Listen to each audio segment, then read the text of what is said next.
Hello, my name is Kieran Murphy, 35 years old. I am a geologist working for a mineral company in Denver, Colorado. If you ask me where I'm from, I'd say a small town called Havenfield, nestled alone amid the golden wheat fields of Nebraska. But if you ask where I truly belong, I'd shake my head because the answer isn't simple.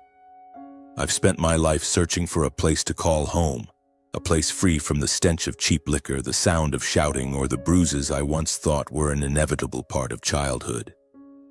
Today, sitting here looking out the window of my warm home, I want to tell you my story. A story of how a boy who grew up in pain found light, even though the path was filled with dark twists. Havenfield wasn't the kind of town you'd see on postcards. It was small, weathered, with a few bumpy main streets and a single bar that was always busier than the church. My house stood on the edge of town, a faded two-story wooden structure with peeling shingles and windows always shut tight to hide the secrets within. My father, Sean Murphy, was a mechanic, but he rarely worked. My mother, Maureen, used to be a cashier but quit when I was 5, saying no one needed her out there. Both were alcoholics, drinking cheap, strong liquor bought from the corner store. The alcohol made them laugh, made them cry, and sometimes made them fight, or worse, made them turn on me and my siblings. I was the eldest, born when my parents were still young and dreaming of a better life. But those dreams quickly faded, like steam rising from a hot cup of coffee. After me came Declan, 10 years younger, a blonde-haired boy with blue eyes who looked at me like I was a hero. Then there was Liam, the youngest, only 2 years old when I began to realize our family wasn't like the ones in storybooks. I loved my siblings more than anything, and I did everything to protect them, even if it meant taking on more pain myself. My childhood didn't have picnics or shiny new bicycles. It was sleepless nights, curled up in bed listening to the sound of breaking bottles and my mother's screams as my father lost another bet in a card game. I remember the first time I realized I was different. I was 7 and my elementary school teacher, Miss Harper, kept me after class. "Kieran," she said, her voice gentle but filled with concern, "are you okay? Your collar, it's torn and there's a bruise on your arm." I looked down at my arm where a dark bruise spread like a storm cloud. I lied, of course. "I fell playing ball, ma'am." Miss Harper didn't believe me, but she didn't press further. Even at that young age, I knew no one could help me. No one dared step into that house where even sunlight seemed reluctant to enter. My father wasn't always cruel. On rare days when he was sober, he'd sit on the porch steps and tell stories about our Irish ancestors, resilient farmers who survived famine and war. "Murphy blood is warrior blood," he'd say, his eyes gleaming with rare pride. I cherished those moments because they made me feel like he was still a father.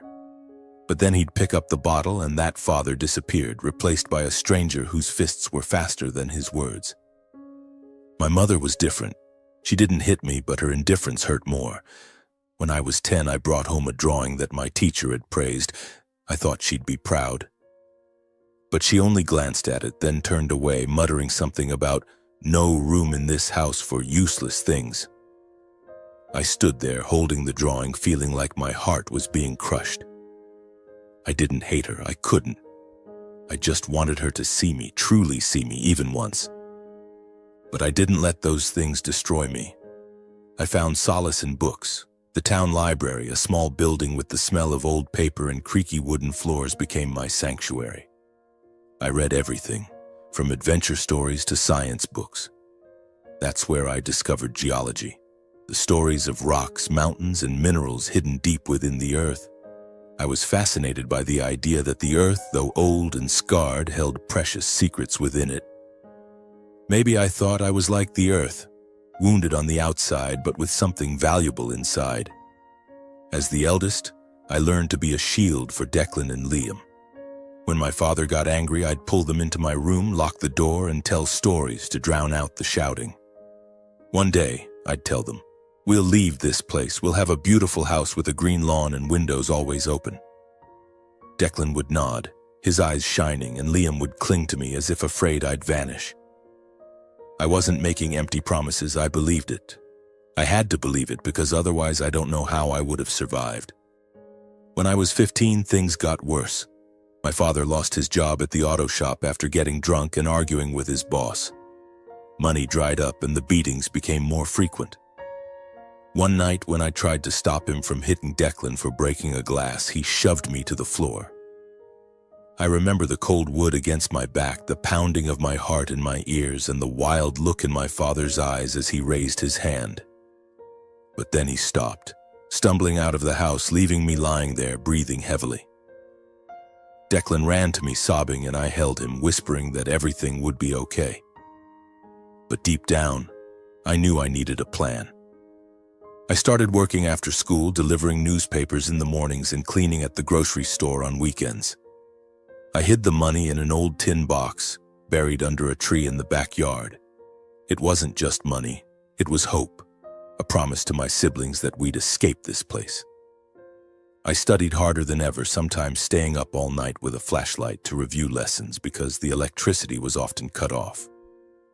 My science teacher saw my potential. She once told me, "Kieran, you're capable of great things. Fly high, fly far. Don't let this place hold you back." Her words were like a small flame, enough to warm me through the coldest days. But I wasn't always strong. Some nights when the house was dark, I sat alone and wondered if I deserved a better life. I loved my parents despite how they treated me. I remembered my mother singing lullabies when I was little, or how my father once taught me to throw a ball. Those memories made it impossible to hate them, but they also hurt more because I knew they'd never change.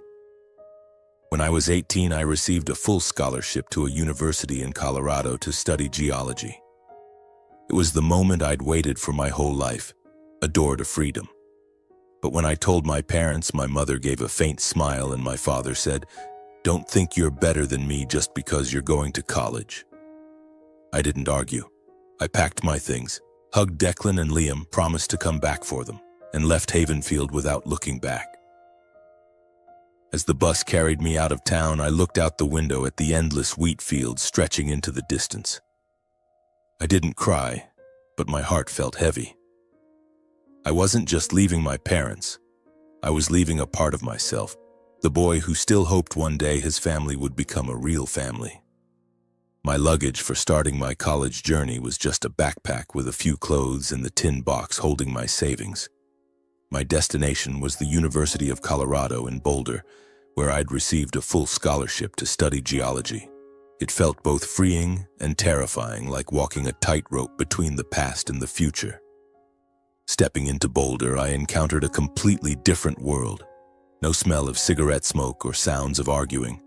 No prying eyes from neighbors. Just tree-lined streets, the red brick buildings of the university, and fresh air that made me want to breathe deeply. But I still felt out of place. My classmates, with their brand new jackets and stories of family vacations, seemed to come from another planet.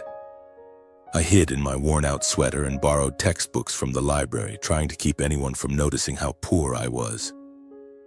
The scholarship covered tuition and housing, but I worked any job I could find, washing dishes in the cafeteria, shoveling snow in winter, even delivering pizza at night. Some days I only slept 3 hours, but I didn't complain. Every dollar earned was a step closer to my promise to Declan and Liam. I sent money home when I could, knowing most of it would go to my parents drinking. I wrote letters to my siblings telling them about the mountains in Boulder, the rocks I found on field trips, and promising to bring them here someday. Declan replied with scribbled letters saying he was okay, but Liam, still young, only sent drawings of houses and smiling suns. Each letter was a stab, reminding me they were still trapped in Havenfield. Geology became my anchor. In class, I was captivated by lectures about volcanic eruptions and million-year-old rocks telling the Earth's story. I loved field trips, where I could touch rocks, feel their rough texture under my fingertips, and imagine the secrets they held. My professor, Dr. Bennett, a tall, lanky man with glasses sliding down his nose, noticed my passion. "You have an eye for it, Kieran," he said after a trip to the Rockies. "Rocks don't lie, but they tell stories to those who listen." His words made me feel valuable, like I wasn't just a boy from Havenfield, but someone who could achieve something. But no matter how hard I tried to fit in, the scars from my past didn't fade easily. I'd flinch when someone spoke loudly or shrink back if a friend accidentally touched my shoulder. I was terrified of people learning about my family, so I rarely spoke of Havenfield. When friends asked about my parents, I'd say, "They're just normal," and quickly change the subject. I built a wall around myself, letting no one in, afraid that if they saw the real me, they'd turn away. Then I met Sarah. It was the spring of 2011 when I was 21 and a junior in college.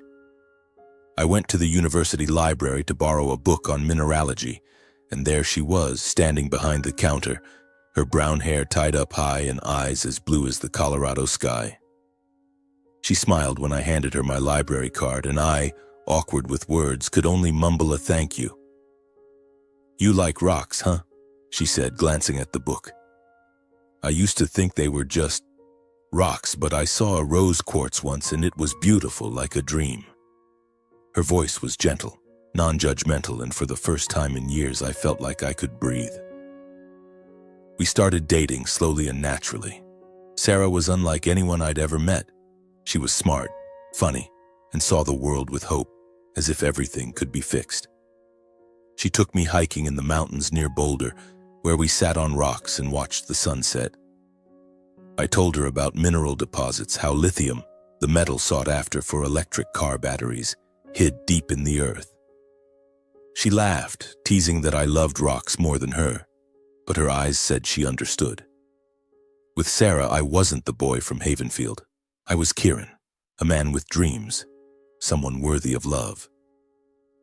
At 23, I graduated with a geology degree and a job offer at a mineral exploration company in Denver. The pay wasn't high, but it was enough to rent a small apartment and save for Declan and Liam. Sarah found a job at a public library in Denver, and we began dreaming of a future together. I imagined a small house with shelves full of books and a garden where Sarah could grow flowers. For the first time, I dared to believe happiness was within reach. But the past didn't let go easily. I stayed in touch with my siblings, but my parents started calling more often, demanding money. "You're working now. You've got to take care of the family," my father said, his voice raspy over the phone. I sent money knowing it would go to liquor. I couldn't turn my back on them, not because I still loved them, but because I feared they'd take it out on Declan and Liam if I stopped. Sarah noticed my stress but didn't know the full truth. I didn't want her to see the weak part of me, the part still trapped in Havenfield. Then, when I was 25, Sarah said she wanted to meet my family. We'd been dating for over 4 years and she thought it was time. I panicked. I didn't want her to see the faded wooden house or hear my parents' arguments. But Sarah was patient, holding my hand and saying, "Kieran, I love you, not your past. I just want to understand you more." I agreed, though my heart pounded with fear. We drove to Havenfield one weekend. The house was the same but more run-down than I remembered. My father was drunk, slouched in an armchair with a bottle in hand, and my mother glared at Sarah like she was an intruder. Declan, now 15, hugged me tightly. Liam looked at me with cold eyes, as if blaming me for leaving them behind. Sarah tried to make conversation, but the air was so heavy I wanted to pull her out of there. When we left, she didn't say anything, just held my hand tightly. On the drive back, I apologized, but she shook her head. "You don't have to apologize for them, Kieran. You've done so much better than they ever did." That night in my small apartment, Sarah held me and I cried. For the first time in years, I let myself be vulnerable. She didn't judge or leave. She stayed, and I knew I wanted to be with her forever. I started thinking about a ring, about proposing, even though I didn't have much money. I wanted to build a family with Sarah, one nothing like the family I grew up in. But just when I thought things were falling into place, a call from my father changed everything. It was a winter evening. He called, his voice slurred but resolute. "Kieran, you need to come home. It's important." I asked what was wrong, but he only said, "Come back and you'll see." A chill ran down my spine. I didn't want to return to Havenfield, but something in his voice made it impossible to refuse. The drive back to Havenfield was long and heavy. I drove through snow-covered roads. The radio turned low to drown out my tangled thoughts. When I arrived in Havenfield, I took a deep breath, trying to suppress the suffocating feeling. Stepping inside, I saw my father slouched in his armchair, a bottle of whiskey in hand, his eyes bloodshot. My mother stood in the corner, arms crossed, looking at me with a heavy, oppressive gaze. "Kieran," my father began, his voice hoarse. "Sit down. I've got something to say." He took a swig of whiskey and continued. "Patrick O'Connell, my friend, has a proposition. His daughter, Nora, needs a husband, and I think you're the perfect choice." I froze, as if I'd been slapped. Patrick O'Connell was my father's high school friend, a hard-working and kind farmer who lived off his ranch and fields on the outskirts of Havenfield. His daughter, Nora, had been paralyzed from the waist down after a car accident a few years ago. I'd never met her, only heard in passing that she lived a reclusive life, rarely leaving home. "What are you talking about?" I asked, my voice trembling with anger. "I'm not marrying anyone. I have my own life, and I already have Sarah as my girlfriend." My father sneered, as if I'd said something foolish. "Sarah, that girl's not for you, Kieran. Patrick promised me, us, the family, $500,000 if you marry Nora. Think about it. With that money, we could turn our lives around. Don't you want your brothers to have a better life?" I stared at him, my heart pounding. $500,000. The number echoed in my head, not because I wanted it, but because I couldn't believe my father was willing to sell me for money. "You're insane," I said, my voice low but sharp. "I'm not doing it. I love Sarah." I turned to my mother, hoping she'd say something, anything. But she just stared at the floor, her lips pressed tightly together. "Kieran," my mother finally spoke, her voice soft but cutting. "You owe this family. Your father and I raised you, and now you dare turn your back on us? You think you're better than us just because you've got a college degree?" Her words were like a knife slicing into the old scars in my heart. Declan came downstairs. "Kieran, don't listen to them," he said, his voice shaking. "You don't have to do this." My father spun around, roaring, "Shut up, Declan, this isn't your business." I raised my hand to stop him, my eyes warning. "Don't touch him," I said, and for the first time I saw my father hesitate. But then he laughed, a twisted smile. "You'll agree, Kieran. You always do what I say, don't you?" I left the house that night, driving to a cheap motel on the outskirts of town. I didn't sleep. I sat on the bed, staring at the wall, trying to find a way out. I thought of Sarah, her smile, the evenings we spent lying on the couch, dreaming of the future. I couldn't imagine a life without her. But I also thought of Declan and Liam, how $500,000 could get them out of Havenfield, give them the chance I never had. I hated myself for even considering the money, even for a second. The next morning, I was about to call Sarah when she called me first. Her voice was cold, distant. "Kieran, I want to break up." The words hit me like the world collapsing beneath my feet. I shook my head, not understanding. "Why? What did I do wrong?" She answered curtly, "You're not the right man for me, and your parents, I don't like them either." Her words were like shards of glass cutting into my heart. I begged her to explain, but she only said, "I'm sorry, Kieran." Then she hung up, and just like that, our sweet 4-year relationship ended in a way I couldn't comprehend. I don't remember how I drove back to my apartment in Denver. I only remember the emptiness, as if someone had carved a hole in my chest. Sarah was my light, the one who made me believe I could escape my past.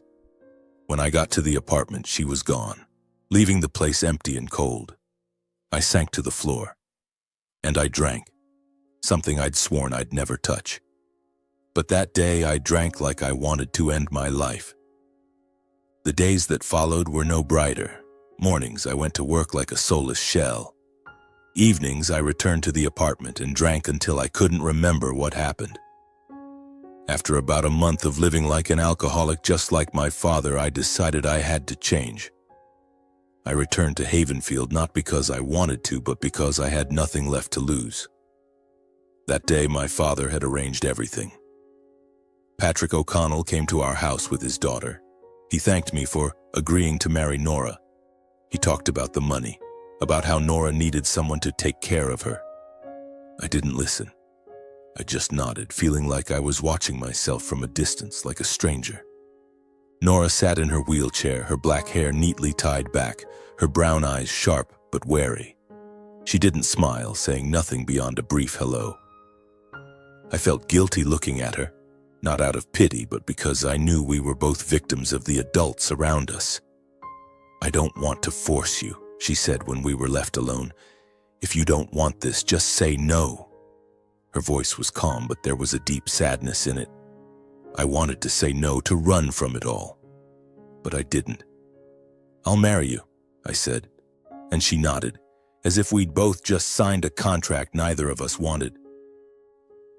The wedding took place in a small, cold, empty church. I wore an old suit and Nora wore a simple white dress. No flowers, no music, just the greedy eyes of my parents and Declan standing in the corner looking at me with pain I couldn't face. When the priest asked if I took Nora as my wife, I wanted to scream no, that I loved Sarah, that I didn't want my life to be like this. But I only said I do. And that was it. After the wedding, Nora and I moved to a small house her father rented on the outskirts of Denver. We didn't talk much. She read books and I kept working at the mineral company downtown. I tried to stay busy. I didn't resent Nora, she wasn't to blame. But every night lying on the couch, I thought of Sarah, wondering where she was and why she left me. Those questions haunted me and I didn't know how to escape them. The house we lived in was a modest single-story home with faded cream-colored walls and creaky wooden floors that groaned with every step. It had a small living room, a kitchen, and a bedroom that I gave to Nora. I slept on the couch, covered with a thin blanket, staring at the ceiling in the dark. At first, we were like strangers forced to live together. I left for work early, came home late, and when I was home, I sat at the kitchen table reviewing geology reports or writing letters to Declan and Liam. Nora stayed in her room, the door slightly ajar, a faint golden glow from her desk lamp spilling out. She read books, thick novels or science books I wouldn't have expected her to enjoy. Sometimes I heard the sound of pages turning, the only thing breaking the silence between us. I didn't know what to say to Nora. Every time I looked at her, I felt a strange mix of guilt and helplessness. She didn't choose this marriage, just as I didn't.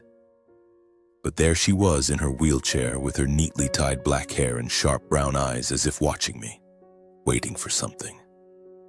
I wanted to apologize, to tell her I didn't hate her, that I just didn't know how to live with all of this.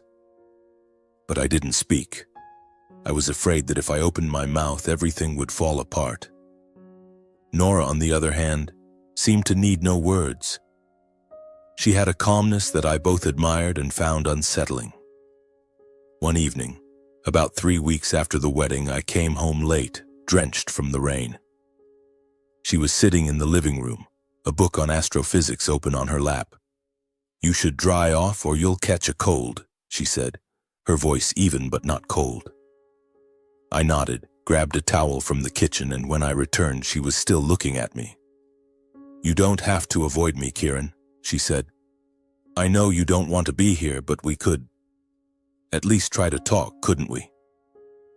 Her words felt like a gentle punch. I sat down in the chair across from her, keeping my distance. "I'm not avoiding you," I said, though I knew it was a lie. "I just don't know where to start." Nora nodded as if she understood. "Then start with something simple," she said. "What do you do at the mineral company? I heard my dad say you're a geologist." I was surprised. No one besides Sarah had ever asked about my work with genuine curiosity. I started talking hesitantly at first about analyzing rock samples, looking for signs of minerals like lithium or cobalt. Nora listened, asking sharp questions about how minerals formed and the environmental impact of mining. I realized she wasn't just intelligent, she was passionate about learning, like I'd been about rocks as a kid. That night we talked late, and for the first time the house didn't feel stifling. Those conversations became a routine. Every evening after dinner we sat in the living room sharing small stories. I told her about field trips to the Rockies, about a quartz crystal I found in college that sparkled like a star. Nora shared stories of her childhood, running through her father's fields before the accident took her legs. "I can't run anymore," she said once, her voice light but not sad. "But I learned to love other things, books, the sky, ideas." I looked at her, admiring her resilience, and wondered why I couldn't be as strong as she was. But it wasn't always easy. Some days I came home weighed down thinking of Sarah. I still dreamed of her, her smile, the way she held my hand as we walked under the sunset. I wondered if she was happy, if she thought of me the way I thought of her. On those days I grew distant, giving short answers when Nora asked how I was. She didn't push, but I saw her eyes, not angry but empathetic, as if she knew what I was struggling with. One day, about 3 months after the wedding, I found a small notebook on the kitchen table. Inside were Nora's neat handwritten notes about stars, constellations, and mathematical equations I couldn't understand. At the end, she'd written, "Everything has a reason, even if we don't see it yet."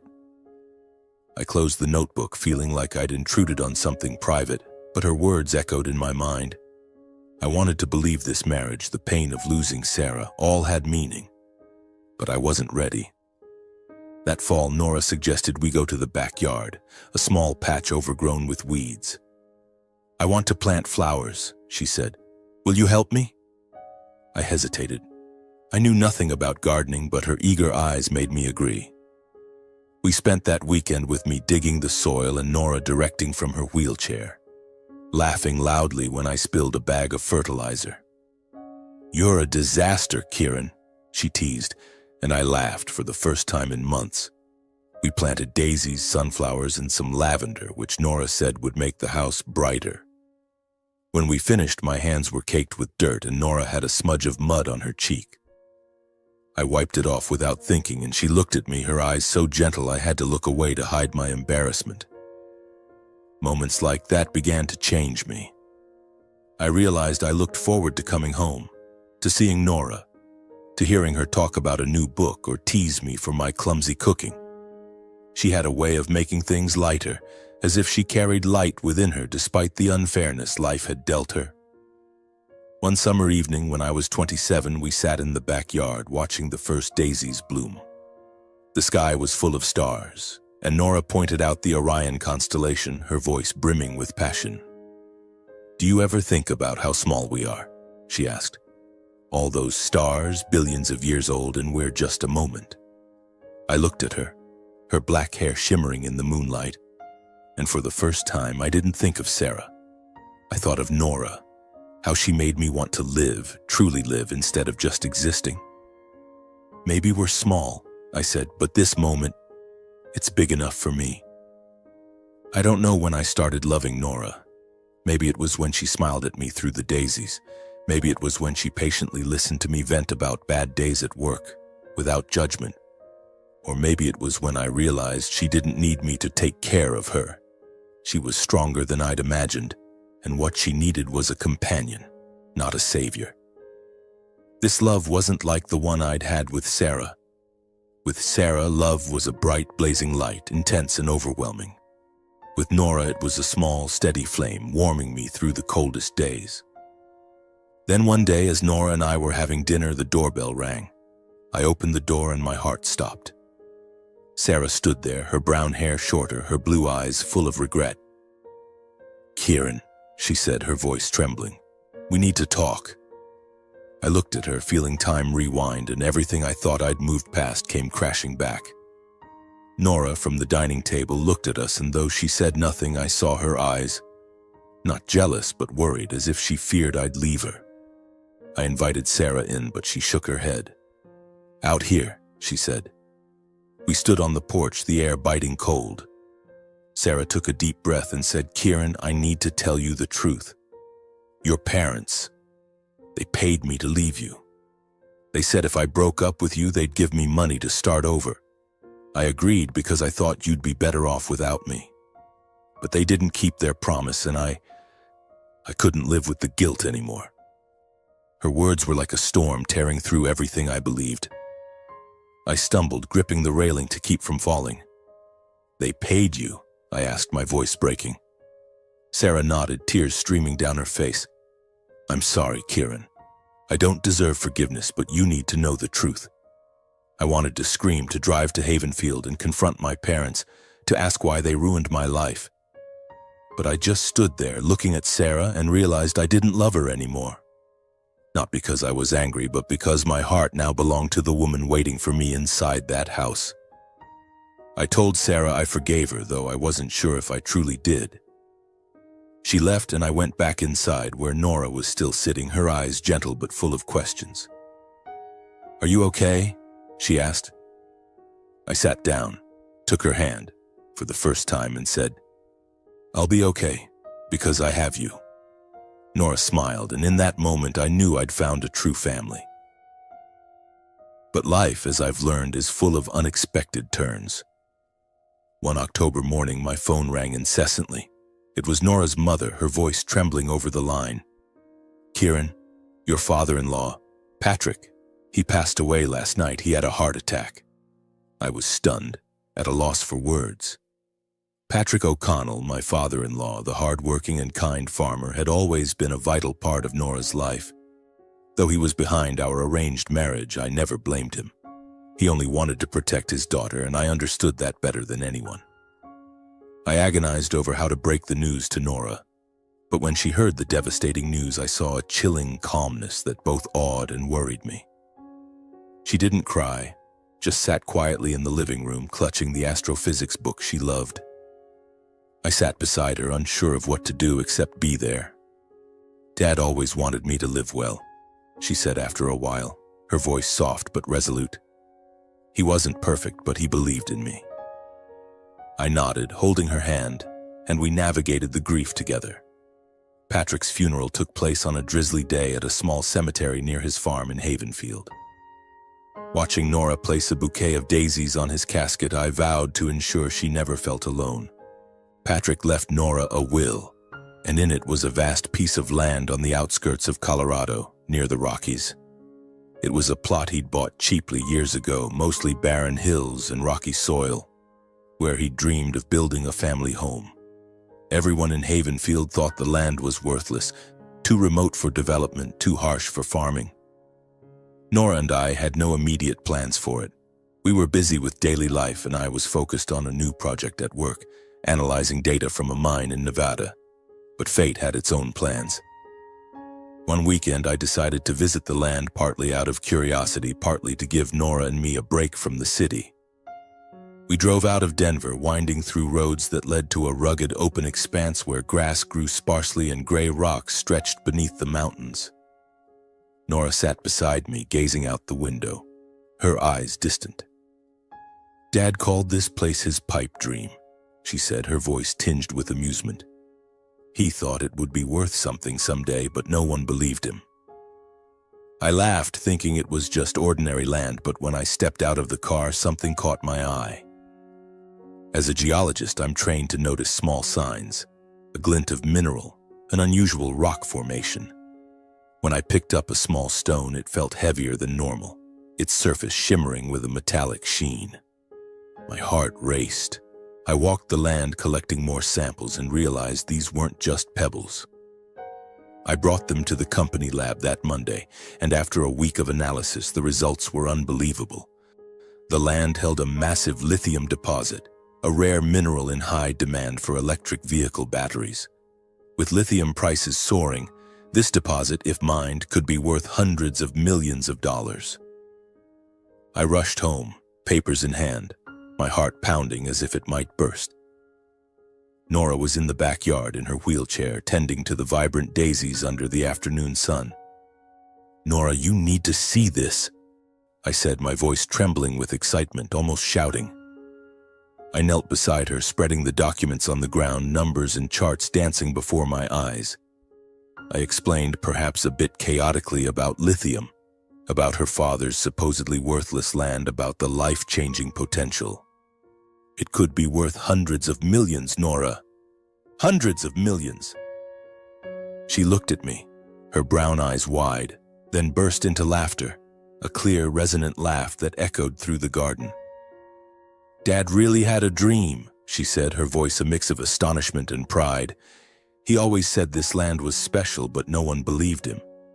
He knew, didn't he?" I nodded, laughing loudly, feeling like kids again, covered in mud from planting daisies. I pulled her into a hug. That moment wasn't just a discovery. It was a door opening to a future I'd never dared to dream of. We didn't rush.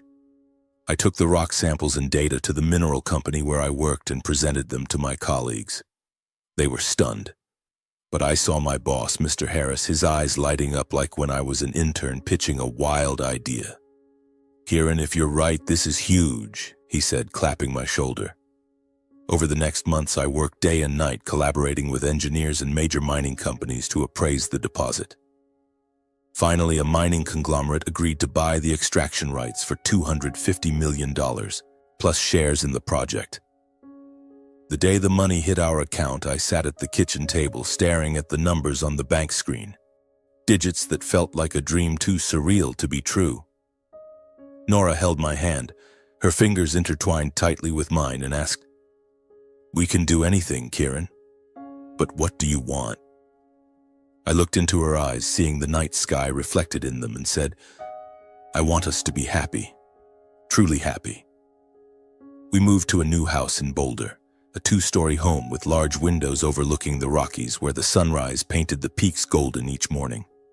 The sprawling backyard became Nora's paradise, where she planted hundreds of flowers, white daisies, sunflowers, and fragrant lavender bushes. Inside, we dedicated a corner to a small library with wooden shelves filled with novels, science books, and the astrophysics texts Nora loved. She began writing a book, pages filled with ideas about stars and the universe, as if she were reaching for dreams once confined by her wheelchair. I continued working at the mineral company, but now I led a research team focused on sustainable mining projects, ensuring deposits like ours brought profit without harming the environment. Every day I drove home to find Nora reading or writing in her library corner, and I knew I'd found a place to belong. The windfall wasn't just about money. It was about freedom.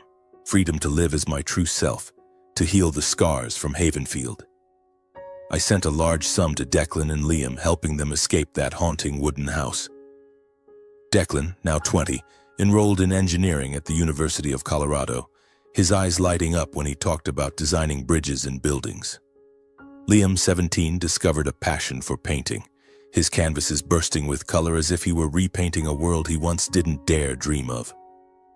I rented them a spacious apartment near campus, with windows overlooking a park so they'd never have to hear the sound of breaking bottles or shouting again. Each visit, seeing Declan laugh heartily or Liam wielding a paintbrush, lifted a weight from my shoulders, as if I'd kept the promise I made years ago on that bus leaving Havenfield.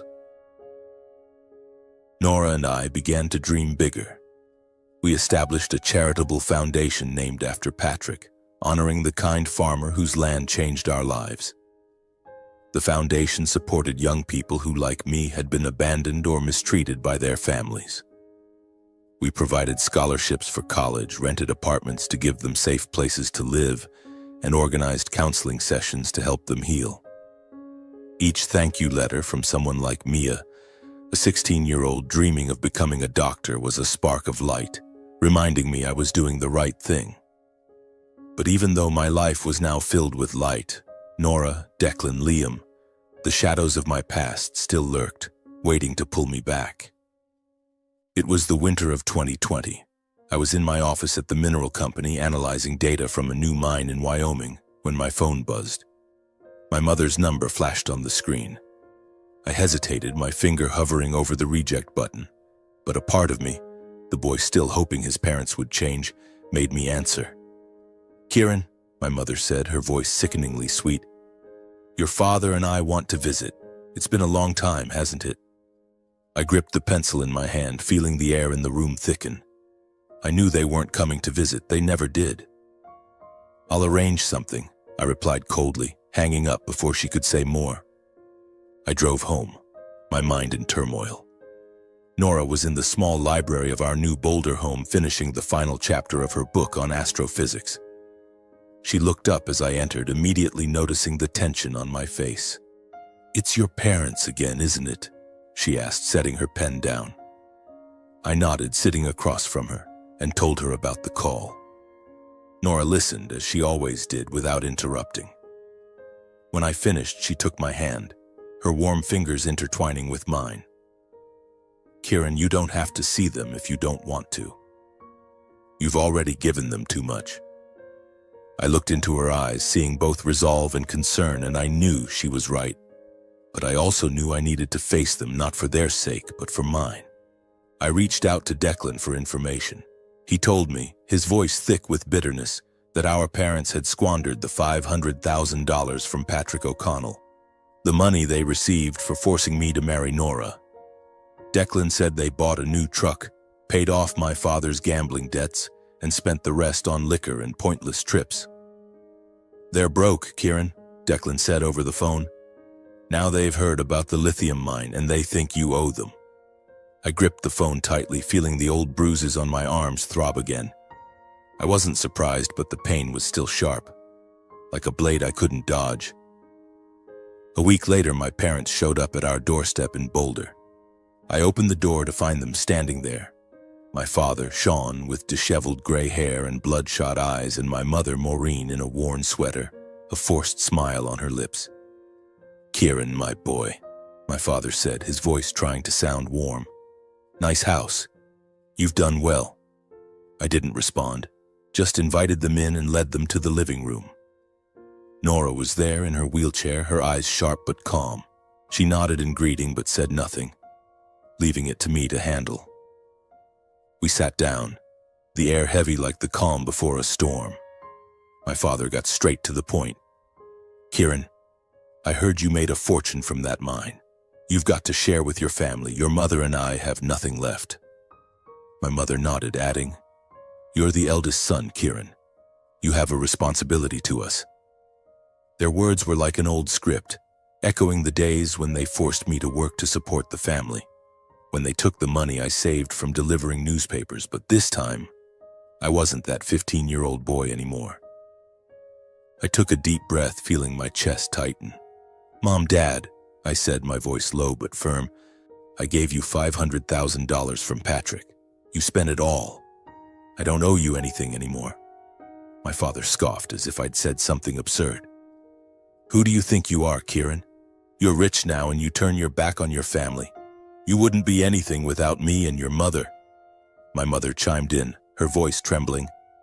"You can't abandon us like this. We're your blood." I looked at them, seeing not my parents, but two strangers trapped in their own selfishness. I thought of the nights I lay curled up, listening to bottles shatter, of the times I shielded Declan and Liam, of how they manipulated my life. And then I thought of Sarah, my first love, the one they paid to leave me. I'd never confronted them about it, but now I knew I had to. "You paid Sarah to leave me," I said, my voice calm but icy. "You destroyed the best thing in my life back then. Did you think I wouldn't find out?" My father froze, his eyes widening, but then he shook his head, sneering. "That girl wasn't good for you, Kieran. Aren't you living the dream now?" My mother lowered her head, muttering, "We just wanted a better future for you." I clenched my fists, my nails digging into my palms. "A better future?" I asked, my voice shaking with anger. "You did it for the money, not for my future. You never thought of me, only of yourselves." Nora spoke up for the first time from the corner of the room. "Can't you see?" she said, her voice calm but sharp. "Kieran has done everything for this family, even when you treated him terribly. Now he has the right to live his own life." My father glared at Nora, as if about to retort, but her unwavering gaze silenced him. I looked at Nora, gratitude swelling in my chest. She was my strength, the reason I didn't crumble. I stood up, pointing to the door. I'm not giving you any more money. Don't come back. I have my family, Nora, Declan, and Liam. You're not my family anymore." Those words cut like a blade, but they also set me free. My father roared, calling me ungrateful, but my mother pulled him out, her eyes filled with resentment. When the door closed, I stood there, my breathing heavy, feeling as if I'd just run a marathon. Nora wheeled over to me, placing her hand on mine. "You did the right thing," she said. I knelt down, hugged her, and for the first time I cried for my parents. Not out of grief, but because I was free. But amid the tears, a strange thought flickered. If my parents hadn't destroyed my relationship with Sarah, if they hadn't forced me to marry Nora, I wouldn't have this life. Not Nora, not the foundation, not the evenings watching the Rockies. I hated what they did, but I couldn't deny that in a strange way they led me here. I whispered this to Nora, and she smiled, brushing my hair. "Sometimes the worst things lead us to the best," she said. "But you don't owe them thanks. You built this life yourself." Looking back on my journey, I see that the path from Havenfield to Boulder was far from a straight line. It was full of twists, deep valleys, and moments when I thought I wouldn't make it through. My parents, with all they did, the beatings, the indifference, the manipulation of my first love with Sarah, left scars that will never fully disappear. But those scars also became the map that led me here. If they hadn't forced me to marry Nora, I wouldn't have her, our garden full of flowers, or our evenings stargazing. If they hadn't destroyed my relationship with Sarah, I might have lived a different life, but I'm not sure it would have been as meaningful as this one. I don't thank them. They don't deserve it, but I accept that, in fate's strange way, the worst things led me to the best. If I could speak to the 15-year-old Kieran curled up in that wooden house, I'd tell him, "Keep going, don't give up. The darkest days will lead you to light, but you have to keep moving, even when you're afraid." And if I had advice for anyone reading this story, struggling with a toxic family or invisible wounds, this is what I'd say. You are not what others do to you. You are what you choose to do with yourself. Find people who truly love you, seize opportunities no matter how small, and trust that, no matter how long the road, you'll find the light. I did, and you can too.